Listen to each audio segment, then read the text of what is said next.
this devotional, I'm going to be looking at waiting on God and what it takes to wait on the Lord. I'll also be looking at some people from the Bible who really had to trust and wait on the Lord, and also a little bit of how God works in the whole situation. Jesus tells us that when we have anything to ask of God, to ask, seek, and knock. Matthew 7:7 reads, "Ask and it will be given to you. Seek and you will find. Knock and the door will be opened to you. For everyone who asks receives. Everyone who seeks will find. And everyone who knocks, the door will be opened." There's no ultimatum here or conditional offer. God doesn't work like that. Ask and it will be given. It's inevitable. That's just God's nature towards us. As Matthew continues, it reads, "Which of you, if your son asks for a fish, will give him a stone? If then, though you are evil, know how to give good gifts to your children, how much more will your Father in heaven give good gifts to those who ask him?" One person in the Bible who really had to wait and trust on God was Abraham and his wife Sarah. In the Old Testament, we read that Abraham had asked for a son, and Genesis 17 says, "When Abraham was 99 years old, the Lord appeared to him and said, 'I am the Lord Almighty. Walk before me faithfully and be blameless. Then I will make a covenant between me and you, and it will greatly increase your numbers.'" Covenants can be seen throughout the Bible. They're foundations that God uses to relate to his people. They are so much stronger than a promise. It's a binding and solemn agreement between God, his word, and his people. They can't be broken, they have to be fulfilled. And even if it feels to us that God has missed his timing, missed his opportune time to work in a way that we wanted, God doesn't work like that. He's been there from beginning to end and he's never missed anything yet. I'm sure Abraham would have felt very much desperate, though, as his wife Sarah was way past the age of childbearing, as we can read.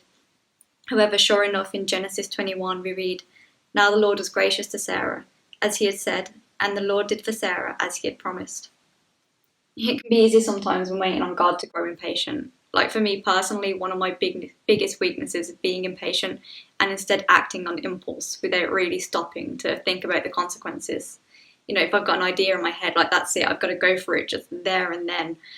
But with God, we have to remember who he is. We have to remember that he is so much bigger than we are. He's bigger than our plans and our dreams and our hopes. And yet he's got them all. He's carrying all of them.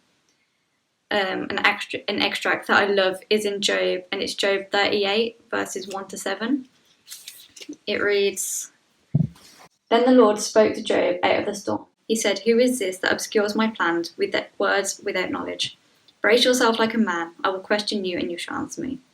Where were you when I laid the earth's foundations? Tell me, if you understand, who marked off its dimensions? Surely you know. Who stretched a measuring line across it? On what were its footings set, and who laid its cornerstone? While the morning stars sang together, all the angels shouted for joy.'" I love that because it's just a real reminder of who God is, that he laid the earth's foundations. He put everything into place as it should have been. Everything is perfect with God.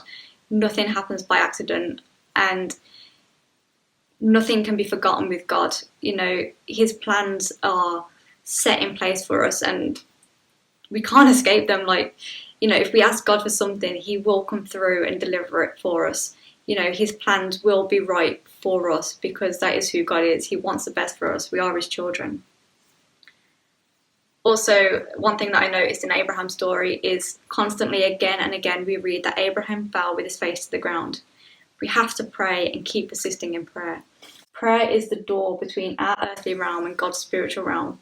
If we want God to move in the supernatural, if we want to ask God of things that only can come from heaven, then we have to pray. We have to keep going in prayer. Jesus teaches us how to pray in Luke, and then he gives us an example in Luke 5, which we can read.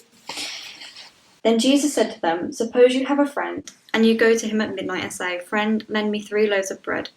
A friend of mine on a journey has come to me, and I have no food to offer him.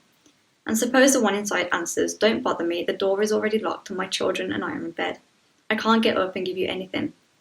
I tell you, then he will not get up and give you the bread because of friendship.